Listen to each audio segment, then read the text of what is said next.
कृष्णा नदीत कारखान्यांचे प्रक्रिया न केलेले मळी मिश्रित दूषित पाणी नदीत मिसळल्याने नदीतील अनेक मासे मृत्युमुखी पडले। त्यामुळे नदी काठावर प्रचंड दुर्गंधी पसरली आहे।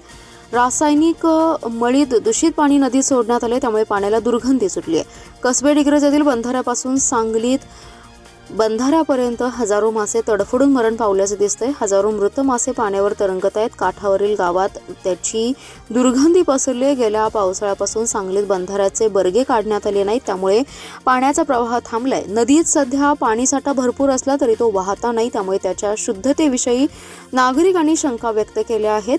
नदीप्रेमी कार्यकर्त्यांनी याची माहिती महापालिकेला 2 दिवसांपूर्वी दिली, मात्र प्रशासनाने कार्यवाही केलेली नाही।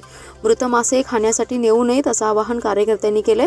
मासे मरण पावल्याने पाण्याला दुर्गंधी येते, त्यामुळे पोहणाऱ्यांची संख्याही कमी झाली। पाण्यातच उतरतात समोर मेलेले मासे येतात असं गाव भागातील सामाजिक कार्यकर्ते संजय चव्हाण यांनी सांगितलं।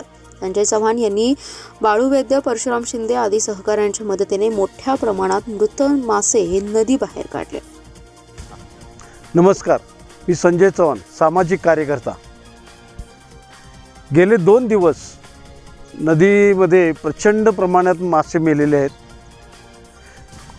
शेरी नाला आणि मळी यांच्या मिश्रणाने मासे प्रचंड प्रमाणात मेलेले आहेत आणि त्याच्यामुळं गावभागामध्ये प्रचंड दुर्गंधी पसरलेली आहे। तरी नागरिकांना मी एक आवाहन करतो की त्यांनी पाणी उकळून प्यावे आणि प्रशासनानं ह्या पाण्याकडं, नदीकडं लक्ष घालावे। लोकांना मी आवाहन करतो, सांगलीकरांना, की पाणी उकळून प्या आणि वेळीच दवाखान्यात जावा।